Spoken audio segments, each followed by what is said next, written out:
No, I'm joking.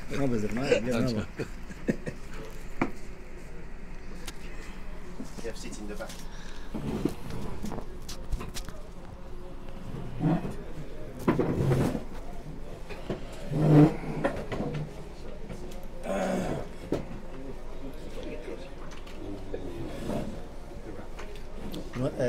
If you want,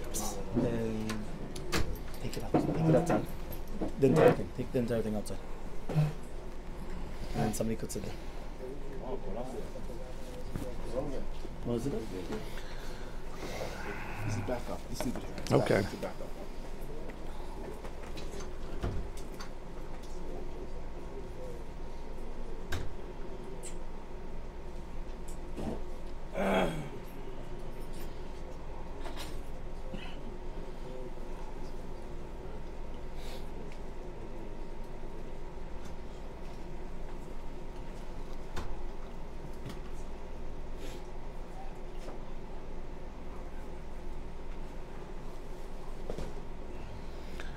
Just yes.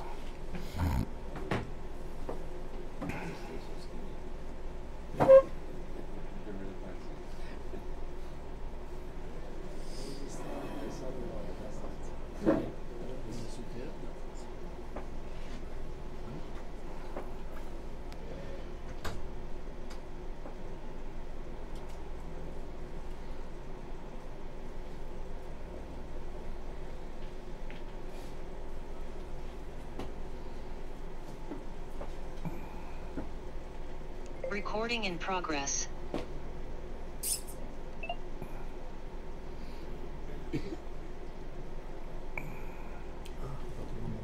It's okay. I have to bring the other chumash. Oh, okay.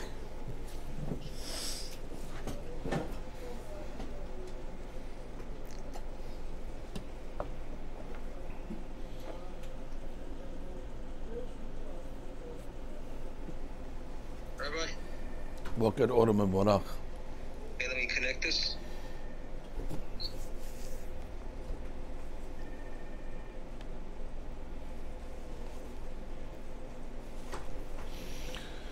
תודה רבה רבנו.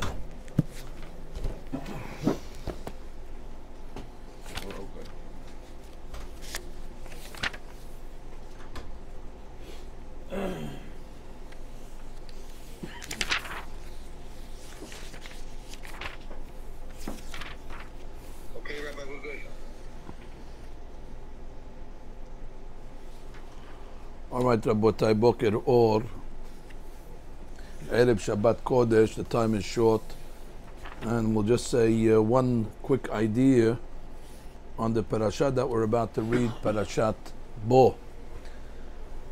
Something has to be settled immediately, and that is that the makot are not written in one parasha, which would have been the logical thing to do. Just write all 10 and be Parashat HaMakot. Instead, they gave us, part 1, part 2, which is a sequel. Parashat Ba'era, they gave us 7. And then they say at the end of the parasha, stay tuned. I guess they want the people to come to shul next week. It's one way to get the people to attend. You're in the middle of the movie, so you got to come back and see the last couple of scenes.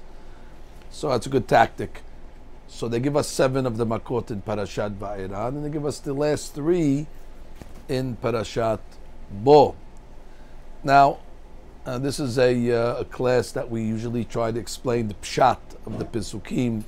However, this was a class of Kabbalah, so the numbers 7 and 3 are very, very significant in Kabbalah. You'll see it all over the Torah, 7 and 3. 7 and 3 you see by Para Aduma. That's the days that they get sprinkled, 3 and 7. You'll see it as well when it comes to, let's say, the 3 weeks. So you have the Shlosha, the Puranut, and then you have the 7 weeks of Nehama. You also have 3 and 7. And these are numbers that you're going to see all over the place, because again, according to the Mikubalim, the 3 represents the Gar, the Gimel Rishonot, Chokhmah, Bina, Bada'at, and the 7 represent the Zayin Tahtonot, the Zat, which is Hesed, Givurat, Tefillah, Nisach, Yesod, Malchut. So the 3 and the 7 definitely have what to say in the Makot as well. The first 7 Makot represent the lowest 7 spheres, and the last 3 Makot represent the 3 highest spheres. Makat Bechorot being Keter, which is Bechor is the Keter, is the head, and so on and so forth. But that again is for a we have to dim the lights for when we talk about that's a little more esoteric stuff. But here we just came to explain on a simple level. Now I did make the observation that there is a distinction between the first 7 and the last 3, which might be the cause of them being separated in Parashiyot, and that is not in the Makot. Of course, the Makot are distinct; each one is different. But in Paro's reaction, pay attention. The first 7, Paro's answer is categorically no, and there's nothing to negotiate, and there's nothing to talk about. It's just a flat out, you're not going, and I'm not letting you go, and enough is enough. When you get to Parashat Bo, so Parashat Bo already is Makat Arbeh. So Moshe Rabbeinu comes, Shalach ami v'yabduni, and if you don't let up people go, I'm going to send you the Arbeh. And he tells them what the Arbeh is going to do, a locust. And even the people of Paro's household, they come and say enough is enough. I mean, the guy's 7 for 7. It's batting 1,000. Even Babe Ruth doesn't have a record like that. So therefore, probably Arbeh is going to come. And we're running out of food after Barad. And all we got left is some wheat. So therefore, maybe it's time to negotiate. So, Vayushav el Moshe ve'el Aaron el Paro, Vayomer em nechu evdu et Adonai Elohechem. Go, mi v'mi ha'olechim. So this is the first time already Paro is questioning, okay, you can go, but who's going? Vayomer Moshe ben Arenu b'skenenu nelech. We're going with everybody. We're taking the youngsters, we're taking the old people, bebanenu, benotenu, we're taking the boys, we're taking the girls. Sonenu, b'bkarenu nelech, we're taking the animals. Ki hag l'Adonai lanu. It's a holiday. So there you go. This is winter vacation min haTorah minayin. It's right here in this pasuk. Bebanenu, benotenu. Ki hag l'Hashem lanu. So that's everybody goes away this week, and they go away with everybody. They take everything with them. So vayomer alehem. So Paro says, okay, you got me. Yichen Hashem imachem. You know what? Allah ma'ak, as they say in Arabic. God be with you. But then he comes and he tells them, Re'u ki ra'a neged penechem. He tells them, I see ra'a neged penechem. I see bad. What does it mean he sees bad? So that she comes along and says that back to the stargazers. Paro was a big astrologer. He loved the stars. And he had readers that would come and always give him, different readings. And they told him, listen, we see in the stars that it's not going to be good for the Jewish people. There's a certain angel that's called Ra'ah, and it seems that we see blood coming from the children, and it's going to be a bloodbath. And therefore, Paro comes along and says, Re'u ki ra'a neged penechem. I see Ra'ah. Read Rashi. Kochav echad yesh sheshmo Ra'ah. There's a star. It's called Ra'ah. Amar lahem Paro, ro'eh ani b'istagninut sheli. I see in my gazings. Oto kochav ole likratchem. There's a certain star that's going to rise up against you b'midbar. V'siman dam. It represents blood and slaughter. Ukshehatu yisrael ba'egel. When the Jewish people actually worship the golden calf, and God wanted to kill them. Amar Moshe b'tfilato, lama yomeru Mitzrayim lemor bera'ah hotzi'am. That was Moshe Rabbeinu's great claim that if you're going to kill us in the Midbar, then you gave Paro and a chance to say, see, I told you. So lama yomeru agoim bera'ah hotzi'am, that the malach called, or the star called Ra'ah, came along and succeeded. So that would be Chilul Hashem. So the pasuk says, "Vayinachem Adonai al Ra'ah."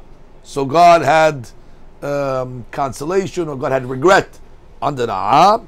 V'afak et adam ledam milah. But the blood had to come out, so the blood ends up becoming blood of Brit Milah. Shemal Yoshua. Remember when Yoshua came into Eretz Yisrael? So one of the first things of order was that he circumcised the Jewish people, and there was a lot of blood. So therefore, the ra'ah went from being ra'ah of a slaughter, of mass murder of the Jewish people, to becoming mass circumcision, and hence the blood was there. And that's why when Yoshua, if you remember, before he tells them to circumcise themselves, he says, Hayom galoti et hirpat Mitzrayim ma'alechem. Today I have removed the shame of the Egyptians over you. What's the shame? Because they were trying to shame us by saying Re'u ra'ah neged penechem. But this is the ra'ah now. The ra'ah is turned into a brit milah. So the dam of shechita became dam milah. Fine. But what I don't understand in this pasuk is, since when did Paro become such a humanitarian that he's worried about the blood of the Jewish people? What is he telling them? He's saying, listen, he said,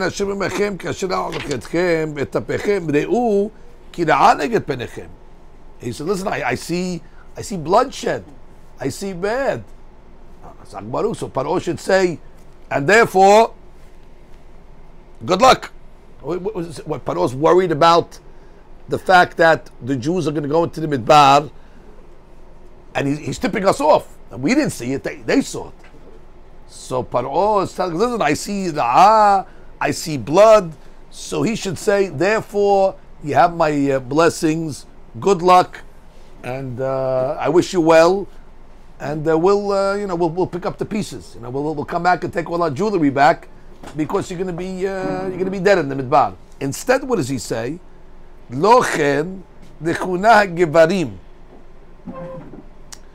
Because we see ra'ah neged penechem, so only the adults should go.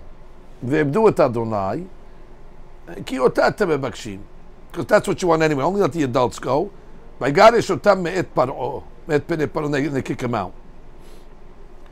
So this I found to be a little strange. This I found to be a little strange. Why is it that because there's going to be ra'ah neged penechem, so he says therefore only let the adults go? Why not let the kids go also? Let everybody go. What's the problem? They're all going to die. Okay, let's continue for a minute. And then all of a sudden the Arbeh comes, and Vaychaset en haaretz, Vaymaher Paro lekro Moshe v'Aharon, pasuk tet zayin, hatati laHashem, okay, sana hatati. So the pasuk comes along and says one more plague, and the plague is going to be choshech. Okay, lo ra'u ish et achiv. That's really choshech. When a man can't see his brother, that's makat choshech, rabotai. V'chol b'nei Yisrael ya'or b'moshbotam. So now look at pasuk Kaf Daled. Again, I'm not coming to say deep stuff. I'm just trying to get simple interpretation of what the pasukim mean. I'm not coming to say. Nobody should say, "Hey, where's the where's the earth-shattering bomb?" There's no bombs. A simple explanation of how you learn the text. Vayikra Paro el Moshe, Kaf Daled, Vayomer Lechu Abdu Adonai. Go. One stipulation. See, in Parashat already, he's making moves, he's making compromises, he's making concessions. Rak sonchem ubkarchem yutzag. Now what does he want? Just leave the animals. Gam tapechem yelechem achem. Oh, now he's conceding the kids. Before in Makat Arbeh, he said, no, the kids stay over here. And now he's letting the kids go also to the kids program.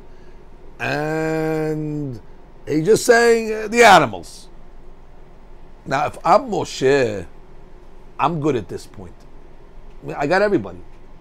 I'm not such I don't work for the ASPCA. I'm not an animal rights activist.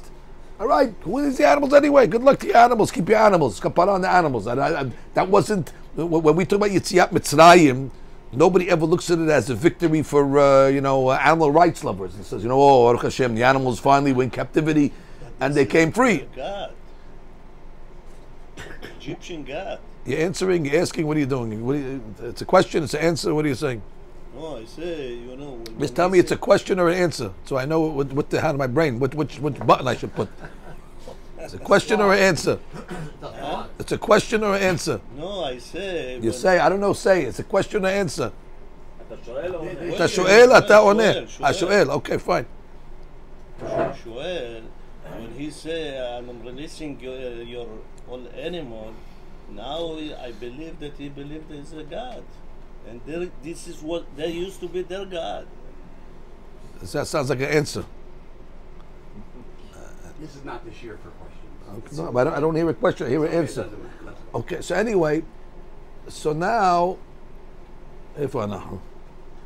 Okay, so now the explanation is like this. Moshe Rabbeinu was being told by Paro, you got everybody, the men, the women, the children, good luck. You go, just leave me the animals. Again, if I'm Moshe Rabbeinu, I tell Aaron, you know what? Animals, who cares about the animals anyway? The animals, they smell, they this. Leave me, let them deal with the animals. We got to feed them. That's a victory. Moshe comes along and says, no. ויאמר משה, גם אתה תיתן בידינו זבחים ועולות. Now does he say we're taking our animals, but he says, you're going to give us also. Wow. So concerned about the animals. וגם מקננו ילך עמנו, and not only are we taking our animals, לא תישאר פרסה. We're not leaving a hoof. כי ממנו ניקח לעבוד את אדוני אלוהינו. We need it for קורבנות. ואנחנו לא נדע מה נעבוד את אדוני עד בואנו שמה.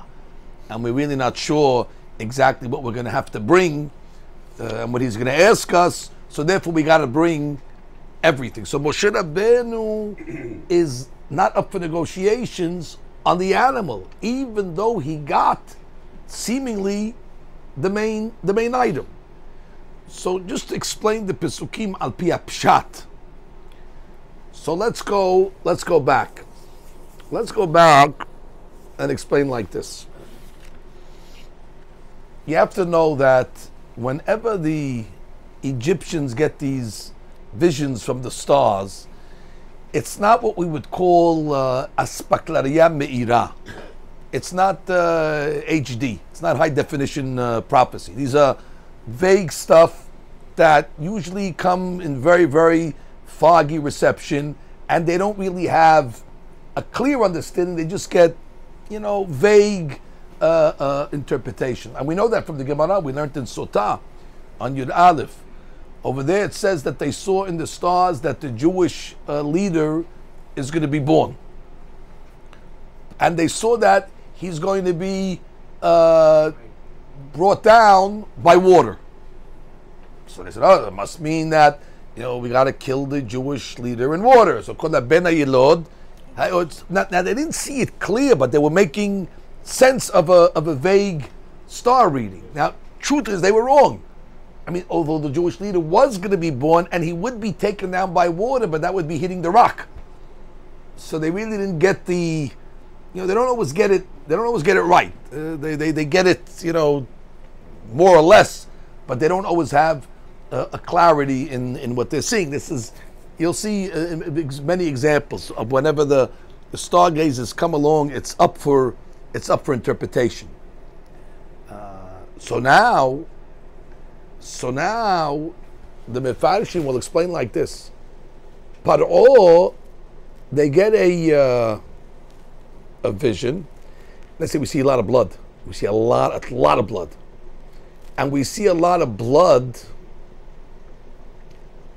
on the next generation of children, because that's really what it was. Who got circumcised? Not the Jews that came out of Egypt. The next generation when they came into Eretz Israel.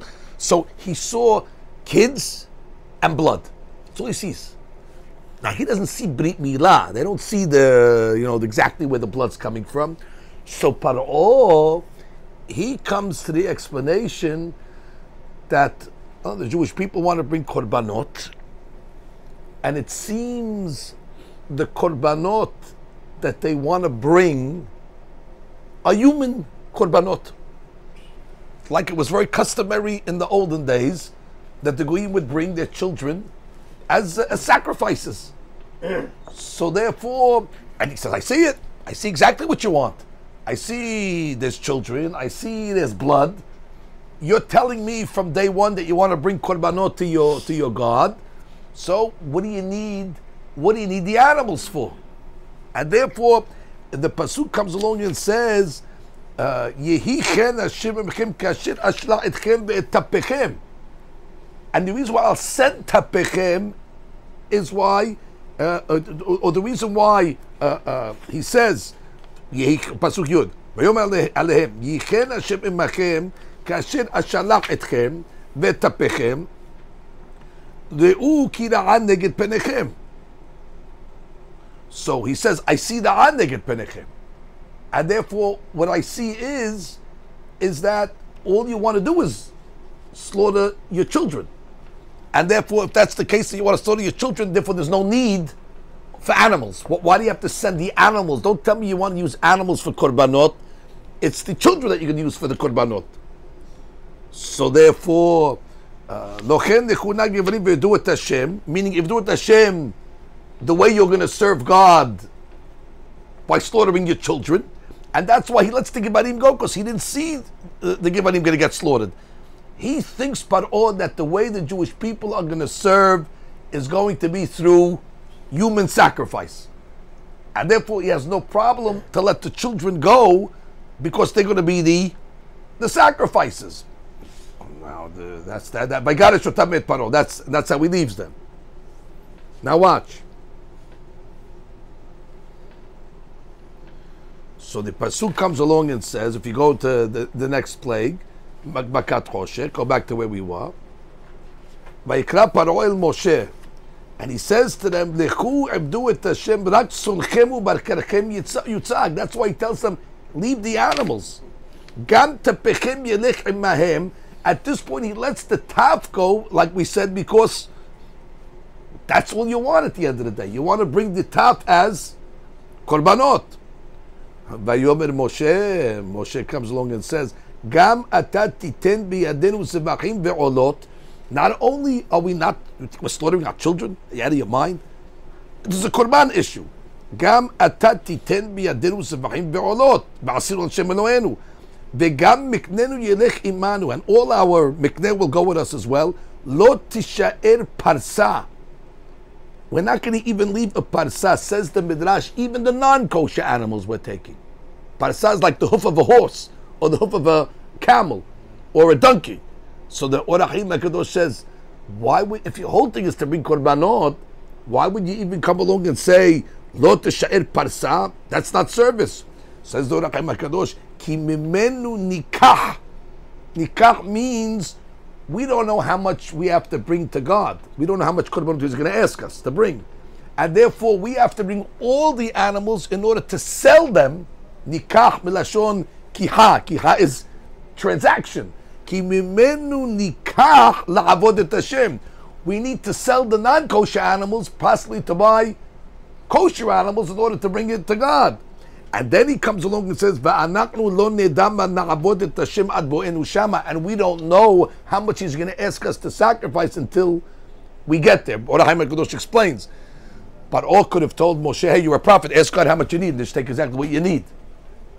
When you got to take everything, and even stuff the side of your kosher, because you might have to sell it to bring more. We understand that your God might ask you to bring a large amount. Why don't you ask God before you leave, so you know the number? So that you don't have to take everything. So Orachim HaKadosh says, Moshe Rabbeinu says very cleverly, "Va'anachnu lo nedam na'avod et Hashem Eloheinu ad bo'enu shama." It's not derech eretz to ask God how much you want. It's not the shuk.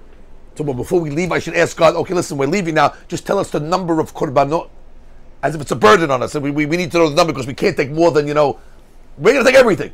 So show God that we're ready for all-in service. And then God will give us the number. So Moshe Rabbeinu, in his words now, is being very clear, beating Paro to any potential answers back.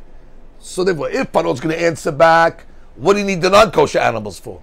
Because we're going to sell them in order to buy kosher animals. Why do you got to take everything? Why don't you ask God? Because we're not going to know until we get there. Because it's not derech eretz to ask God how much He wants. the king tells us, and then we have to be ready to serve. That wouldn't be derech eretz. But the key word in this pasuk, which I'm saying today, you Paro made a mistake. I don't know what you're seeing about blood and kids, but we're not bringing our kids as korbanot. I'll tell you that much. V'gam miknenu yelech imanu. Put a key word down. Ki mimenu nikach la'avot et Hashem. Mimenu velo min hataf. Exactly. The word mimenu over here is the key, because the mimenu is coming to reject Paro's notion that I see blood, I see kids, so therefore take the kids. Good luck, bring them as the korban. That's what you're asking for anyway, to bring korbanot. Bring them. Shalom, out of your mind. We're not like you that bring our kids for korban. Although you might not be wrong, because our kids are actually being brought as a korban brit milah, which the Zohar HaKadosh says that when a child goes for brit milah, it's considered a korban. So you see, Paro, his vision is not perfect. He sees korban, he sees blood, but he just doesn't realize it's brit milah and not human sacrifice. So therefore he comes along at the end after Makat Choshech and he says, by the way, take the kids also. And that's what you're doing anyway. And what do you need the animals? And Moshe Rabbeinu corrects him. He says, no. Gam miknenu yelech imanu lo tishba ki mimenu nikach la'avodet Hashem. Remember how we're learning? Rabotai, it's worth it to come all the way to Florida just to medayek one word in the Sefer Torah. Otherwise, you don't need that word. Just read it. Lo tisher parsa ki nikach la'avodet Hashem. Mimenu is an exclusionary term. The Menu says it is from these that we're going to bring, as opposed to something else. What was the something else? Is there another option? There's only one item that's suitable for a korban, an animal. So what is Moshe Rabbeinu say? He's responding to something. Obviously, Paro told him, bring A for a korban. And Moshe Rabbeinu saying, no. We're bringing this, ki mimenu. What did you say, Paro? What was your option? No, because you were saying the korban is going to come from the taf. And then Moshe Rabbeinu has to answer back, no, I don't know what you're seeing in the stars. That to be determined. You're seeing something, but you have a track record that usually you don't see so good anyway. So that doesn't even worry us. We'll deal with that when we get to it. But for now, we're taking not only our animals, we're going to take your animals also. And we're even taking your non-kosher camels, because mimenu nikah, because we have to trade them and sell them in order to be ready if God asks us to bring an exorbitant amount of korban. We have to be ready to bring the korban. And why don't you ask God? Because we don't ask God how much He wants. That's not derech eretz, to ask God how much He wants. What derech eretz is, you're ready, and when God says, I want everything, you're ready to respond. Otherwise, you're asking God, it sounds like it's a burden. How much you want? 50 korbanot. 50 korbanot. It's like a restaurant. You want to Uber Eats now before the Uber korbanot? Not derech eretz. Okay, fine. So far, you follow me how we're learning? What do you mean from the taf? Taf is Yeladim. Okay. Taf further. So therefore, so now side question.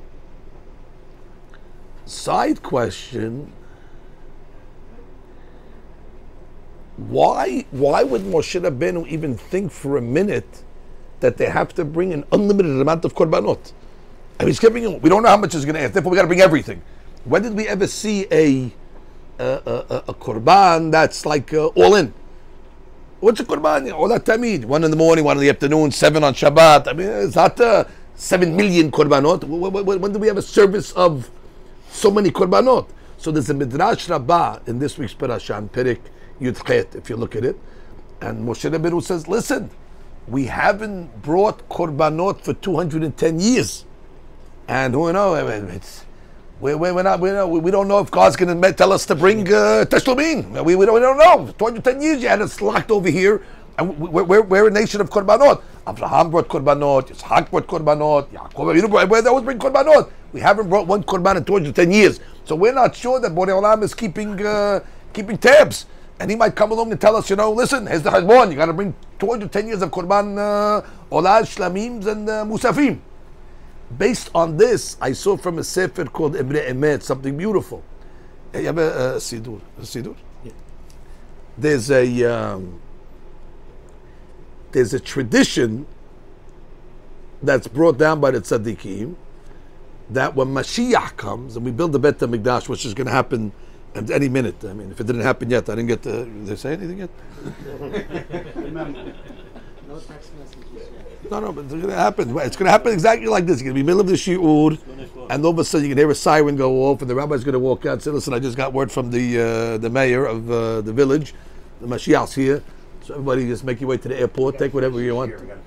No, we got to finish the shiur first. Exactly. The airport can never was closed. Exactly. So it's going to be. It's going to be exactly like that. Just as sudden. Here if I am.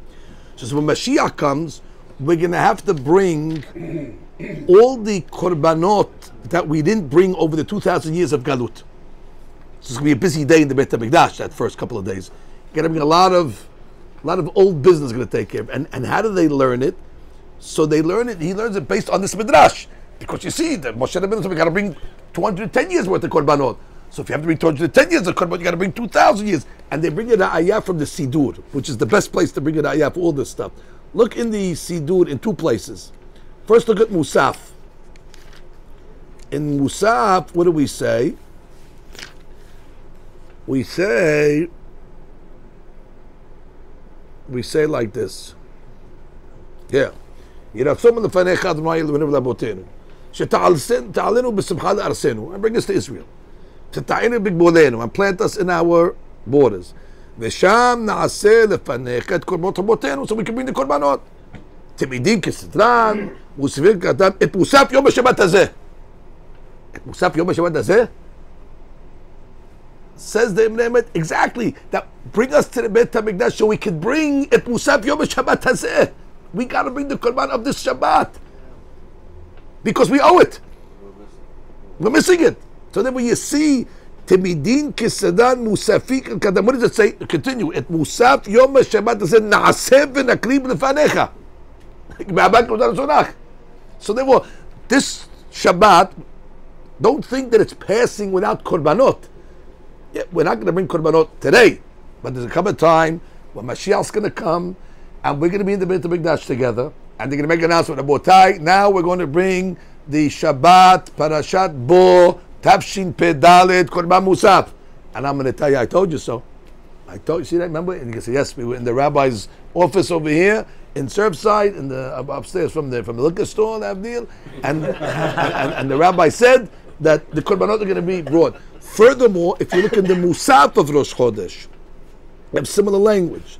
In Musaf of Rosh Chodesh, what does it say? In Musaf of Rosh Chodesh, it says, Rashi Chodashim, Zaman Kapara, Biyotam, Us'ir, Hata, Dechaber Ba'adam, Zekaron, Decholam, Teshwan, Hashem, Biyad Soneh, Mizbeah Hadash, B'Sion Tachin.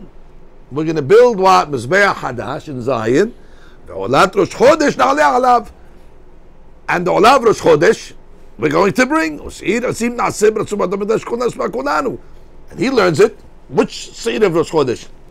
The one that we're supposed to bring on this Rosh Chodesh that we didn't bring is going to be brought as well. So that's the Hava Amina of why Moshe Rabbeinu says, we might need a ton of Korban. We might need a lot of Korbanot because, like we said, there's a lot of backup that we have, a lot of Korbanot that were outstanding. That's Api Apshat. So let's review again Api Apshat. Then I'm going to say one Derech Api Musar, and then we'll call it a day. So Api Apshat, these three Makot are different than the first seven. Here, Paro's finally conceding. And what is he conceding? You can go with the adults, but not the children. And then he says, all right, you can bring the children, but not the animals. And the reason why he doesn't want to let the animals go, why should let the animals go? You're bringing the children as korbanot. And Moshe Rabbeinu says, no, Hazbe Shalom, we're not like you. We're like you, the Arabs that blow up their children. We're not blowing up our children, and we're not bringing them as human sacrifices. We're bringing the animals.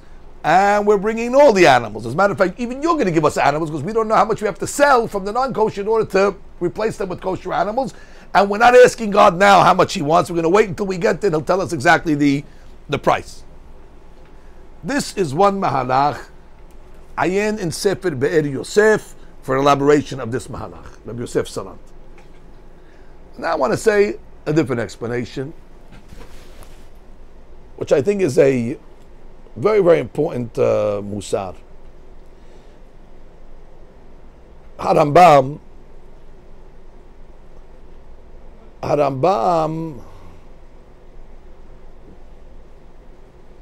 he wrote, besides the Yad HaZakah and She'elot Utshuvot and Moreh Nevuchim, he wrote many igirot, letters, to different communities to give them chizuk. And these are very, very important letters, the letters of Harambam. Books have been written to explain these letters of the Rambam. It's Rishonim. Rishon is writing a letter. You have to study his, even his regular words. You have to study with the kavanot. So in one of his letters, Harambam writes, and he get it Musar, that you have to know that whenever you see Paro's name, Paro represents the Yetzer Hara. Hadush. It's Hadush because Harambam usually is not, allegorical and takes things out of its natural, simple pshat. Paro's the Yetzer Hara. Paro's Paro. Of course Paro's Paro. But when you study the parashiyot of Paro, you have to imagine that he's the embodiment of Yetzer Hara. And if you learn Paro's tactics and Paro's ploys and his strategy, you'll know exactly how to fight against the Yetzer Hara. That's why the Torah gives us so much elaboration on it, because you need to know your enemy, and your enemy is Paro. And therefore, he uses the same tactics over and over again. So you have to be ready for them. So you have to study the parasha of Paro and Moshe and Bnei Israel as something that is personal, something that is actually relatable, which is Hadush of the Rambam. It's like the Shaka and Matari. Exactly, which means the Rambam actually was mechaven to a Zohar. There's an old debate if the Rambam saw the Zohar or he didn't see the Zohar. This debate is from here to tomorrow. I believe he did see the Zohar, because there's many proofs that the Rambam saw the Zohar, but that wasn't his purpose when he came into this world, to reveal the Zohar. His purpose was to reveal the Pshat and the Halakha, because the Zohar clearly says Paro da Yetzer Hara, and the Rambam says it pashut like that. Mesilat Yesharim, if anybody ever learned Mesilat Yesharim, in the beginning of Mesilat Yesharim, Rav Moshe Chaim Luzzatto, he says it as a matter of fact. He says one of the main tactics of the Yetzer Hara is to keep a person busy, because he knows that if a person has just a few moments of contemplation to think and to think about his own future, Kim'at kat in a split second, he'll make teshuvah and he'll come back. So the Yetzer Hara knows that, and that's why he has to keep the person just busy. Now, a lot of times it's busy doing nothing. Most of the people are busy doing nothing, but it's busy nonetheless. You see them on their phones doing nothing. When you see guys sitting on the phone, most of the time he's doing nothing, but he's keeping busy doing nothing, because the Yetzer Hara doesn't want him to think about his own future. I saw a guy on the train once, a religious guy. He's sitting there, and I just see him going like this. He's making X's across the board, back and forth, back and forth. I have a phone also. I never knew that that's an option. What is he doing? Making X's back and forth. I went, you see fruit falling from the shamayim, and he's slicing bananas, and he's slicing oranges and kiwis. I told the guy, you're not embarrassed. You're not embarrassed. You're a grandfather. I mean, you're sitting in public on the F train. You have nothing better to do than slice fruit. Go to sleep is better. In public, this is something you do in your closet under the bed when no one's looking, to show that you have some sort of disorder, that you really have nothing better to do than to slice fruit that are falling from the shamayim. It wasn't even Tu B'Shvat. You can't even say, he was doing some sort of Tu B'Shvat. What's going on? So people are busy doing nothing. So the Mesilat Yesharim writes, because the Yetzer Hara knows if you had a second to your own, you right away you'd think about God. And what's the proof that he brings? Paro.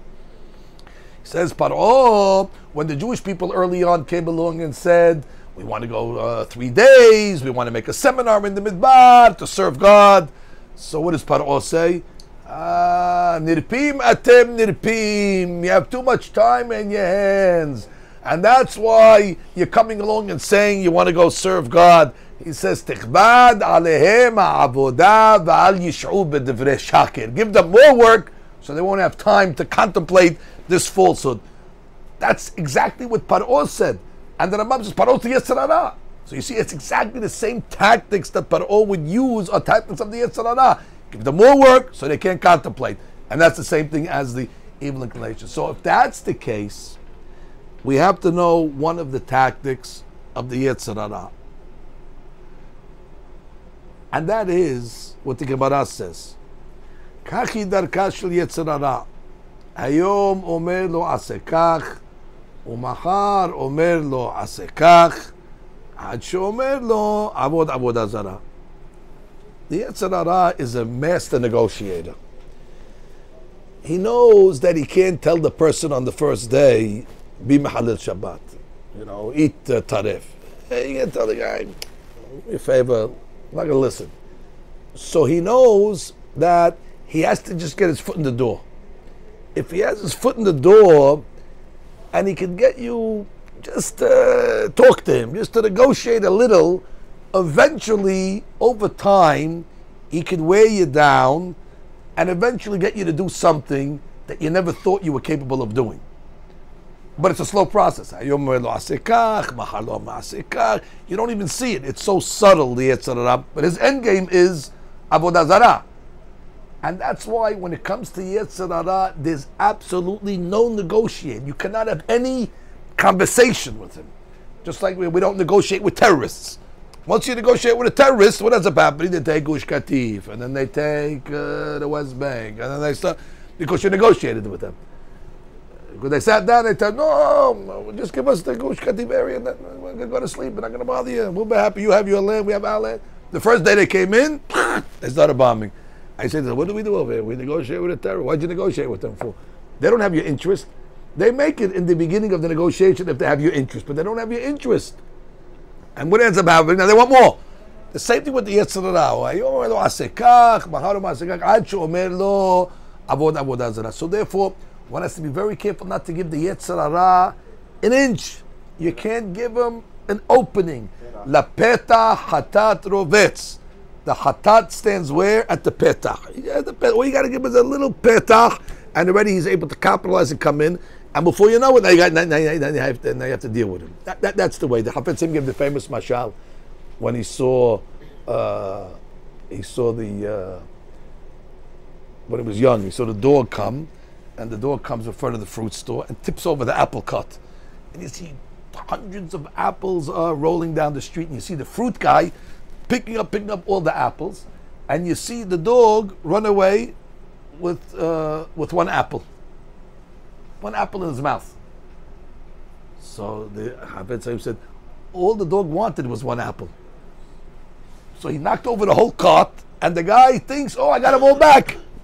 But that's all he wanted was the one. So he made a whole... The Yetzer Hara is the same way. That means the Yetzer Hara, he doesn't want big gains. He wants a small gain. So that you think that you held on to your ground and you gave the Yetzer Hara one apple. But that's what he wanted from the beginning, in order that now he has already a hold on you. Now already he has a say. Now we entered the negotiations with you. And now you got to deal with him. And therefore, you close the door. Once you have to deal with him, you're going to concede to him. Because he's going to get you, because he's very clever. And therefore, says the tzaddikim, when it comes to Yetzer Hara, there cannot be any negotiation with him.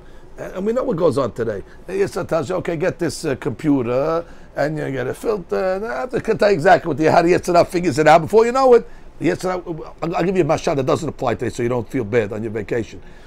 Hundreds of years ago, or 50 years ago, 100 years ago, the Yetzer Hara came along and said, TV. And the rabbis were screaming, no, TV, Shalom. And the modern people said, what do you mean, TV is nothing, there's nothing on TV. First of all, it's black and white, there's 4 channels. 3 of them are news, and at 12 o'clock at night, they go blank. There's nothing on.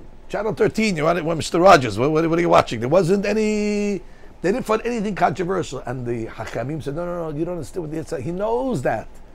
First, he wants to get a TV in every house. And once everybody has a TV in every house, now he's going to bring out the cable, then he'll bring out the movies, Netflix. Because he has to get you addicted first. So he knows what he's doing. First he brings it in. No, it's educational, and you can learn, and it's news, and you got to... So everybody said, what's the matter with it? So everybody has a TV now. There's a screen TV all over the walls. They put, instead of Brik Shemed, they put up a the TV screen. Beautiful. And now, before you know it, when everybody has it installed, then the Yetzirah comes and goes, okay, 500 channels, and now you got this, and you got that, 24 hours a day, 7 days. And before you know it, it's too late. The rabbi saw it 50 years ago when it was still black and white with, with Bugs Bunny. But they saw what was coming. They saw what was coming. So the same thing with Yetzirah, you have to be very careful because he doesn't have your interest. He has a plan, and his plan is to destroy. So therefore, if Paro's the Yetzirah, watch what happens now. Paro comes along, and he's so worried about the animals. When you care about the animals, once you're letting the people go, that's it, you lost. So what is, the animals. So the Haskuni says, because the animals will be a collateral. They'll come back. They're not leaving their animals. That was Paro's thinking, that if I keep the animals, so that's a lot of asset. So that's like the collateral. But says the Baalei Musar different. One of the great rabbis, Me'ozdrov, he says that Paro's the Yetzirah, and therefore he's got to keep a hold on them. So how does he keep his foot in the door? We're still connected. You go, leave the animals here. That already is the Yetzirah trying to keep his connection with Bnei Yisrael. And Moshe Rabbeinu recognizes that that's the most dangerous thing. That to have a connection with Paro, that he's holding on to the animals, we're out, that means he still has a hold on us. He still has some connection. And therefore Moshe Rabbeinu is not taking that lightly. I asked you in the beginning, who cares? Keep the animals. What do you care? The main thing is you get your freedom. No, Moshe Rabbeinu understands that's a very dangerous item. That you're already negotiating with Paro and you're giving into something. Hayom omer lo asekach. Who knows what he's going to tell you? Because you left the negotiations opened. You left something. Okay, you take this, I'll take that. What are you negotiating with the guy for? And therefore, Paro is the Yetzirah with Moshe Rabbeinu. He has to categorically reject everything that Paro is going to say and not give him it. And that's why he says, Lo tishaer parsa. We're not going to even leave one hoof. What kind of talk is that? Just say, one behemah. Because he wants to make it clear, even one hoof of an animal, if we see a hoof on the floor, we're taking them also with us. Why? Because that's all the Yetzirah needs, one cell. All you need is one bad cell, and God forbid if it's in the body, it metastasizes. And the body is only one cell. That's all you need, one bad cell. Parsa! And therefore, Moshe Rabbeinu was teaching us how to negotiate with the Yetzirah.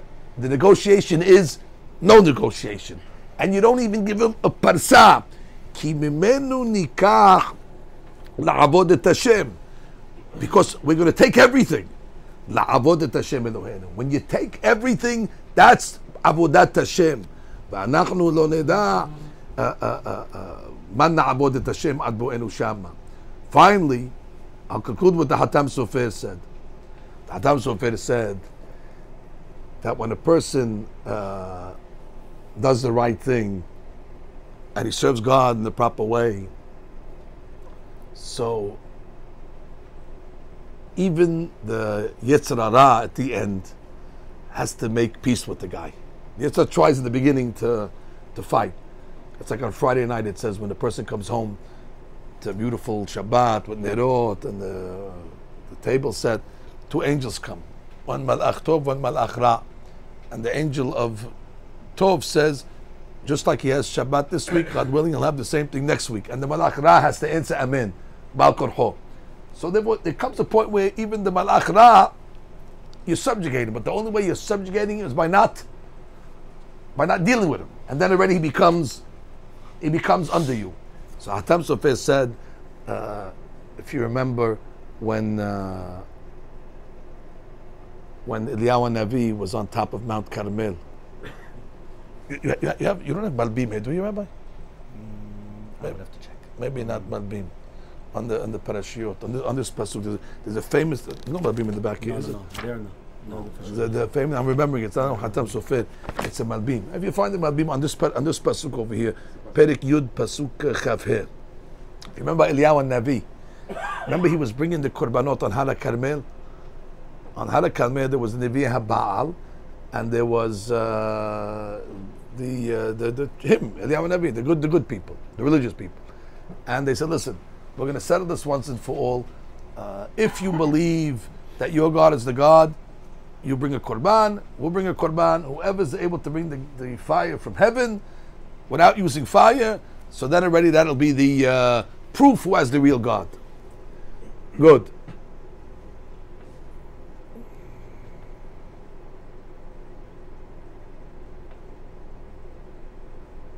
Oh, beautiful. So what happened? So what happened was, so there's two animals on the mountain, Eliyahu Navi's and the Nevi Baals. So Eliyahu Navi tells them, okay, you go first. Kavod. So they start to pull the animal. The animal doesn't want to go. Of course, I don't blame the animal. He doesn't want to be on the Mizbeah of the Nevi Baal. So he's putting his feet in the ground. So they go, listen, come on us. I'm not coming with you. Keep pulling, the pulling. So Eliyahu Navi says, it's like you're having a hard time. You think you're going to be able to bring a fire? You can't even get the animal on the Mizbeah. You can't forget it, but this is the easy part. You can't even get into the batter's box. How are you going to hit a home run? They're pulling. So finally, Eliyahu Navi whispered in the ear of the pod and said, don't worry, go with them. You're going to be just as big as Kiddush Hashem as mine. Because by the fact that the fire is not going to come down, you're also going to be part of the Kiddush Hashem. So once Eliyahu Navi told the pod to go, so it went. And then, of course, what happened? The Eliyahu Navi, of course, went alone. So now, look how the Malbim learns the pasuk. Gam atat titen biyadenu zevachim ve'olot. Right? You're going to give us zevachim ve'olot. Gam miknenu yelech imanu. And our mikneh yelech imanu. What does that mean? Gam miknenu yelech imanu. You're going to give us, but miknenu yelech imanu. So he says,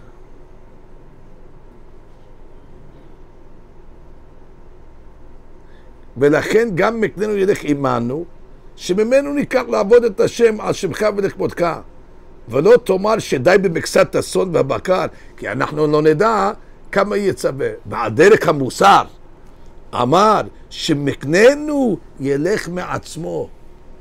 Our animals are going to walk by themselves. ולא ירצה להישאר פה. You think our animals are going to have a choice? When we leave, our animals are going to follow us. גם מקננו ילך עמנו. We're not going to have to take them. Why? כמו הפר של אליהו, שהלך מעצמו להישחט לקורבן. Just like Eliyahu's korban, it didn't need to be pulled. Eliyahu Navi's korban, it jumped on the Mizbeah. Why? Because it wanted to serve. So therefore, he learns the musar from this. וממנו ניקח מוסר.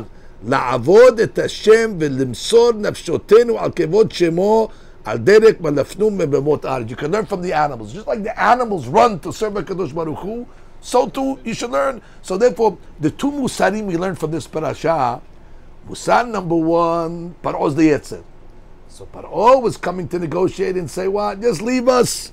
Leave a little korban. Leave us a little. I want to say, I'm not going to even give you a parsa. I know what you're trying to do. And therefore he's teaching a musar to Bnei Yisrael. You give them nothing. And we know this from what happens in Israel today. All the negotiations, only what it led to. The negotiating with the Yetzer Hara only led to bloodshed, only led to murder, and only led to their true intentions. So similarly over here, you see Paro is the same thing. Give me this, just give me that. And Paro Moshe Rabbeinu teaches us the lesson. You get nothing. We're cutting all ties with you. You're not going to have even one morsel of our property. And then he tells him another musar. Gam miknenu yelech imanu. Because we're doing the right thing for God, our animal is not going to even need to be pulled. It's not going to be needed to be drawn towards us. Yelech imanu. It's like the part of Eliyahu Navi. It's going to jump on the Mizbeah. It's going to want to do it willingly. And says the Malbim, from here we have to learn Kal Vachomer from the Behemoth. If the Behemoth that don't have the intellect like a human being, and still they understand intuitively that the purpose is to serve HaKadosh Baruch Hu b'mesirut nefesh, so Kal Vachomer, us as well. When the animals saw that Moshe Rabbeinu alav Shalom is not negotiating with Paro, already the animal said, yes, we want to go with Moshe Rabbeinu. This is the right mahalach. So therefore, the two mahalachim we have, one al pi pshat, and one al pi ada. Al pi pshat, the derash is what? Paro's keeping the animal because you don't need them. And Moshe Rabbeinu, no, ki mimendu. The korbanot are going to come mimenu velo mehem, not from the ra'ah neged penim, not from this bloodshed that you see. You're misreading it like you misread everything. The paper's upside down.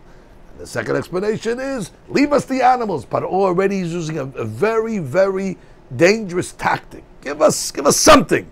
And Moshe Rabbeinu says, we give the Yetzer Hara nothing. Shabbat Shalom.